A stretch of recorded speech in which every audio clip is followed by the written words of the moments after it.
네, 이 과목 시작하겠습니다. 자, 21번부터 보실게요. 다음 용접 기본 기호 중 플러그 용접 기호는, 자, 플러그 용접 기호. 이런 건 이제 뭐 암기를 하셔야 되죠. 플러그 용접 기호 있고, 필렛 기호도 있고 한데, 자, 22번 KS 재료 기호 중 기계구조용 탄소 방제는, 자, 가장 기본적인 재료죠. 이게 가장 많이 쓰는 재료고. SM, 그리고 이제 세 자리 말고 두 자리 숫자의 C로 붙은 요 탄수화물량까지 붙은 요게 기계우중 탄소강제라고 보시면 되겠고, 나머지들도 있죠. 뭐 탄소용 주강품, 뭐 열간 압연 강판, 그리고 단조용 강. 포깅이 단조고 뭐 C가 캐스트 주조고 이런 것들 뭐 좀 알고 계시면 훨씬 더 외우실 때 좀 수월하실 것 같습니다. 자, 23번 보기 도면과 같이 강판에 구멍을 가공할 경우 가공할 구멍의 크기와 개수는, 자, 앞에가 개수라고 했어요. 앞에가 개수라고 했고, 그리고 요즘에 이제 대부분 이렇게 써줍니다. 써주기 때문에 크게 상관이 없는데, 이렇게 기입이 됐을 때 어쨌든 앞에 게 개수, 뒤에 게 치수라고 보시면 되겠습니다. 지름 15mm에 구멍 8개짜리 이렇게 보시면 되겠고요. 24번. 자, 도면에서 표면의 줄무늬 방향 지시 그림 기호 M. 자, 줄무늬 지시 기호죠. 이거와 헷갈리시면 안 됩니다. 이거는 가공 기호고, 이게 줄무늬 방향 지시 기호입니다. M으로 되어 있어요. M. M은 그래서 우리 무방향으로 공부하시면 된다고 했습니다. 무방향. 그래서 교차, 동심원, 거의 방사 모양. 방사는 R이죠. 그리고 여러 방향 교차 또는 무방향. M이라고 보시면 되고, 실제로 가장 표면 거치기가 좋을 때는 M으로 나오는 경우가 많습니다. 우리 거의 방향성이 없는 그런 표면이 가장 표면이 제일 정밀한 표면이라고 볼 때가 많거든요. 그래서 이렇게 M이라는 거 기억하시고, 25번 도면에서 두 종류 이상의 선이 같은 곳에 겹치는 경우 우선순위가 가장 높은 것. 자, 외숨절 중무치죠. 외숨절 중무치. 그래서 여기서 제일 앞에 있는 거 외형선 없으니까 수문선이 되겠네요. 수문선 당첨입니다. 이렇게 찾으시면 되고, 자, 외숨절 중무치만 외우시면 안 되죠. 어쨌든 외형선, 수문선, 절단선, 중심선, 무게중심선, 치수보조선 뭔지를 아셔야 됩니다. 같이 당연히. 자, 이거는 한번 풀어보시면 되겠고, 이런 거 푸실 때는 어쨌든 뭐 잠깐 생각이 난 건데, 예, 이게 만약에 정면도면 여기 수문선이 하나 생겨야 될 거고, 이런 식으로 하나씩 빼 가시면 되겠죠. 그리고 여기 보시면 이런 단이 생기기 위해서는 여기 뭐 하나 있어야 되는데 이거는 안 되겠죠. 중간에 단이 안 생기니까. 그죠? 그런 식으로 푸시면 됩니다. 하나씩 찾아 나가시면 되겠고요. 자, 27번. 자, 이게 좀 또 생각보다 복잡한 문제라고 보셔야 되겠죠. 자, 크기 및 크기, 폭, 높이, 길이가 20, 50, 100이다. 그래서 이 육면체 제품의 질량을 계산하면, 자, 뭐 이렇게 있으면 육면체 제품이 있는데 폭이 20, 높이가 50, 길이가 100 이렇게 된다고 보시면 되겠습니다. 그래서 이 제품의 질량을 계산하는데 지금 비중이 나와 있고 재질이 나와 있어요. 그러니까 지금 써먹으셔야 되는 건 어쨌든 밀도와 비중의 이런 관계입니다. 그래서 여기 보시면요. 부피는 3개 곱하면 부피가 나오죠. 예, 부피가 나오고 질량 값을 지금 계산하라는 거니까 우리 밀도를 알아야 됩니다. 부피는 우리가 알고 있고 밀도를 계산을 하면 우리가 질량을 구할 수가 있겠죠. 그래서 비중이 이렇게 있는데 비중은 물의 밀도에 대해서 이 재질의 밀도가 어떻게 되냐 그 비율을 얘기를 합니다. 그래서 비중이 우리 철 같은 거는 7.85 이렇게 되는데 똑같은 부피의 제품이 있으면 물이 이만큼 있고 철이 쇳덩어리가 이만큼 있으면 쇳덩어리가 똑같은 부피의 물보다 7.85배 무겁다는 얘기입니다. 쉽게 얘기해서. 그렇죠? 그래서 비중이 지금 7.85니까 여기 비중이 7.85니까 재질의 밀도 자체가 7.85가 되겠죠. 왜냐면 물의 밀도가 1이기 때문에 이렇게 봤을 때. 그래서 이렇게 해서 계산하시면은 부피와 밀도가 나오는데 중요한 거는 단위를 잘 맞추셔야 된다는 얘기입니다. 단위를. 그래서 밀도가 이렇게 나오고요. 이 재질의 밀도, 이 재질의 밀도가 이렇게 나왔고, 그래서 밀도는 이렇게 나왔는데 그램 퍼 세제곱 센티미터죠. 그리고 얘는 부피를 구하는데 밀리미터 단위로 바로 넣으시면 복잡해집니다. 그래서 센티미터로 환산해서 2 곱하기 5 곱하기 10으로 넣으시면 쉽게 m을 구하실 수가 있습니다. 이건 뭐 생각보다 복잡한 문제라기보다는 밀도와 부피와의 관계를 이해를 하셔야 풀 수 있는 문제라고 그냥 보시면 될 것 같아요. 복습을 몇 번 하시면 제가 지금 설명드린 거 보고 복습을 몇 번 해보시면 그러니까 이런 거를 잘 풀어보시면 좋은 게 뭐 기본적인 어떤 배경 지식까지도 좀 쫙 잘 깔리기 때문에 한번 잘 풀어보시면 좋겠습니다. 복습을 해서. 자, 빗줄 널링에 대한 설명입니다. 이걸 이제 도면에 하나하나 뭐 이렇게 표시할 수 없기 때문에 기호로 표시를 할 때 어떻게 표시를 하냐고 우리가 문제를 지금 묻고 있는 겁니다. 문제에서. 자, 축선에 대해서 일정한 간격으로 평행하게 도시한다. 빗줄형 널링은 평행이 아니고 이렇게 빗줄로 표시하는 겁니다. 평행, 이렇게 널링하는 게 있는데 이렇게 평행하게 도시하는 거 이거는 이제 바른 줄형이라고 합니다. 바른 줄. 바른 줄 널링이라고 합니다. 그래서 빗줄은 이렇게 널링하는 거라고 보시면 되겠어요. 그래서 빗줄 널링에 대한 설명이죠. 그래서 일정한 간격으로 수직으로 도시한다. 수직으로 도시하는 건 또 이렇게 도시하는 거죠. 그러니까 말이 안 되고 축선에 대하여 30도로 엇갈리게 일정한 간격으로 조시한다. 자, 이게 맞는 말이고 80도는 뭐 뜬금없는 얘기죠. 그래서 도면에 지시할 때는 이렇게 이런 식으로 이런 식으로 지시해서 뭐 빗줄형 널링 KS 뭐시기 이런 식으로 우리가 도시를 하게 됩니다. 그래서 하나 참고로 알아두시면 좋겠고, 자 29번 단독형체 데이터이 필요 없는 공차들이라고 했죠. 그래서 이 단독형체 여러가지 쭉 있는데 제일 대표적인 게 진직도, 평면도, 진원도, 원통도 이런 것들입니다. 윤곽도 같은 경우도 뭐 참고로 알아두시고요. 진직도 이론적인 선에 대해서 얼마나 직선인가, 평면도 이론적으로 완벽하게 평평한 평면에 대해서 얼마나 벗어나 있는가, 이렇게 형상 내에서 비교를 하는 게 아니고 이론적인 형상과 비교를 하는 거가 이제 단독 형체들이라고 말씀을 드렸었습니다.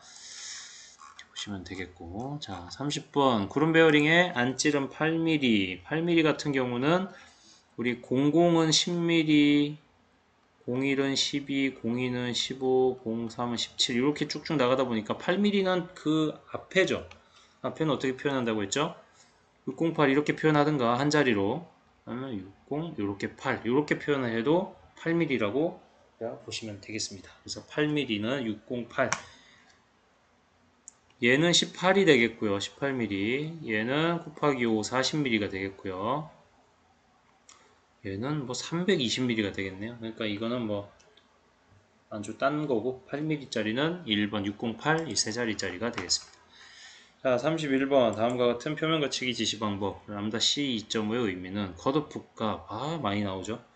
근데 이제 여기서 컷오프 값 두 개가 있는데 단위를 또 우리가 선택하라고 되어 있기 때문에 이런 것 유심히 보셔야 됩니다. 다시 나올 수가 있습니다. 충분히. 그래서 2.5mm 컷오프 값을 의미를 한다. 단위가 밀리미터다. 그래서 그렇게 기억을 하시고 대표적인 5개 정도 알아두시라고 했죠. 자, 평균 거치기 값, 그리고 가공 방법, 이 부분을 어떻게 가공할 것인가, 그리고 컷오프 값, 그리고 가공면의 줄무늬 방향 기호 이런 거 있죠. C, M 뭐 이런 거, 뭐가 R 뭐 이런 것들 있죠. 갑자기 기억이 안 나서. 그리고 다듬질 여유 이 정도는 꼭 기억을 하시고 나머지도 여유가 되면 같이 기억을 하시면 좋겠습니다. 자 32번 이건 이제 초반에 2번 정도 나왔다가 이제 다시 안 나왔는데 이거 한번 보시겠습니다. 원뿔을 전개했어요. 그래서 전개도의 중심각이 120도가 되려면 이걸 이제 전개하면 이렇게 된다는 얘기입니다. 이렇게 되겠죠. 그때 이제 L의 치수가 얼마인가 라고 우리가 지금 찾아내야 되는 건데, 해설을 보시고 한번 복습을 해보겠습니다. 자, 이렇게 전개가 됐을 때 원주의 길이가 100파이라는 겁니다. 이 동그라미에 이게 이렇게 한 바퀴 돌았을 때 이 원주가 100파이죠.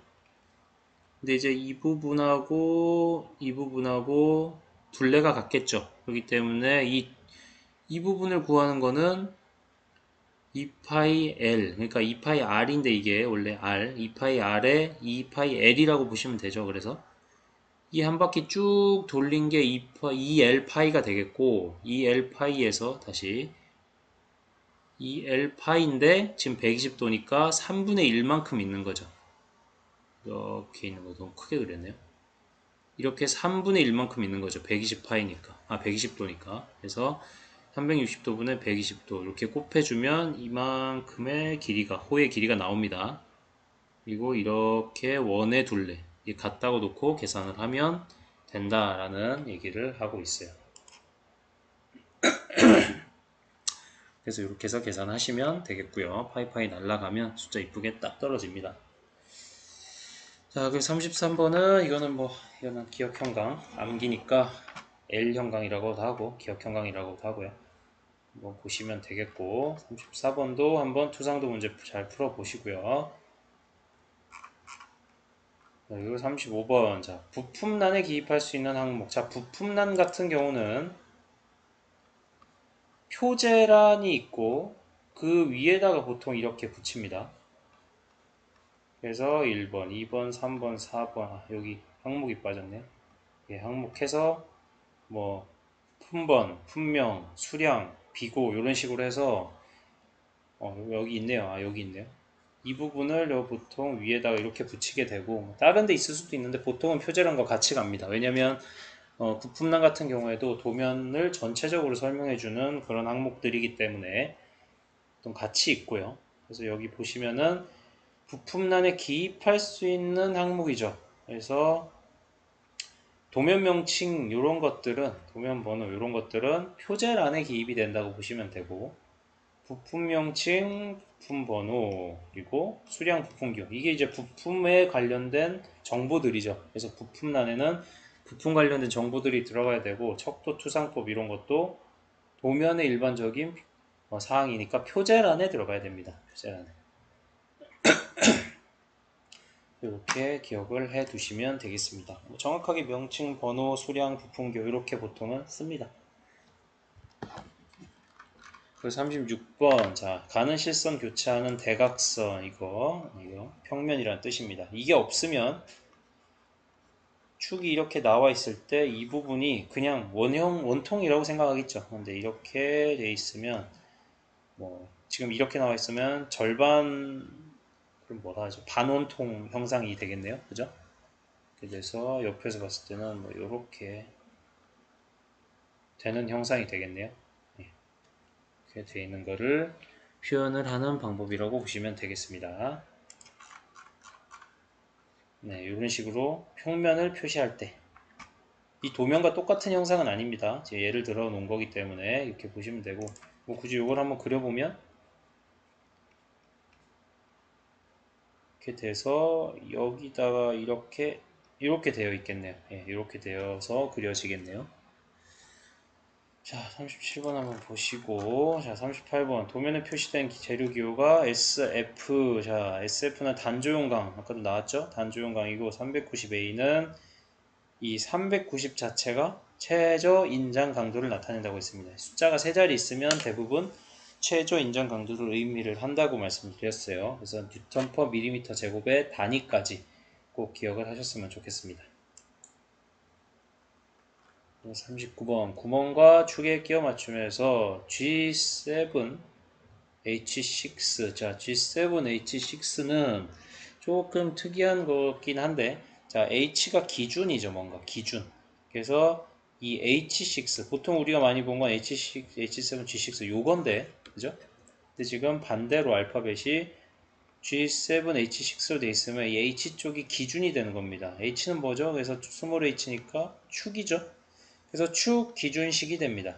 일단 축 기준식이 되고 무슨 끼워 맞춤인지는 우리가 정리를 해서 좀 알고 계셔야 됩니다. 근데 이제 여기서 다 외울 수가 없어요, 이런 거는. 그렇기 때문에 기출문제 나온 거 정도 기억을 하시면 좋겠습니다. 그래서 먼저 여기서 축 기준식 끼워 맞춤이란 거를 파악을 하셔야 되는 게 먼저고요. 이거 G7, 즉 구멍 치수가 더 크다. 그러니까 이거는 뭐 좀 참고로 알아두시면 좋은데 G가 앞에 있죠. 앞에 있으니까 H보다 크죠, 더. 훨씬 크죠. 크니까 그냥 구멍이 크니까 헐겁다 라고 보시면 되겠습니다. 구멍 기준식은 보통 구멍 기준식을 사용을 하는데, 왜냐면 이제 우리가 구조물 같은 걸 큰 부품을 만들어 놓고 안에 베어링이나 이런 걸 선택해서 끼우죠. 그러니까 먼저 있는 구멍에다가 부품들을 선택해야 되기 때문에 구멍 기준식을 많이 사용하는데, 축 기준식은 예를 들어서 이제 구입해서 사용하는 핀 같은 것 있죠. 그런 것들을 끼워야 될 때, 그런 핀을 끼울 구멍을 우리가 가공을 할 때, 그럴 때는 축이 먼저 있는 거죠. 핀이 먼저 있는 거죠. 그 핀에 대해서 구멍을 가공해야 될 때, 이럴 때는 이제 축 기준식 끼워 맞춤을 쓰기도 합니다. 그렇기 때문에 그런 거 한번 참고를 알아두시고, 여기서 문제 찾는 방법은 이렇게 쓰시면 됩니다. G에서 H, 그리고 H 다음 GH, 뒤에 I 공차나 이런 게 있으면 구멍이, 이런 게 있으면 뭐 억지 끼워 맞춤으로 선택하시면 되겠죠. 이런 식으로 뭐 선택을 하시는데 한번 참고로 하시면 되겠습니다. 자, 40번 관용 테이프 암나사를 나타내는 기호는, 자, 관용, 파이프를 끼우는 용, 관용, 테이퍼진 암나사. 이 기호는 자 보시면 R, 그리고 순화사는 R이고 테이프 순화사는 R이고 테이프 암나사는 RC고 테이프 평행 나사는 RP고. 그래서 이 세 가지 친구들 꼭 기억을 하시면 되겠습니다. 그래서 이렇게 해서 이 과목은 마무리할게요.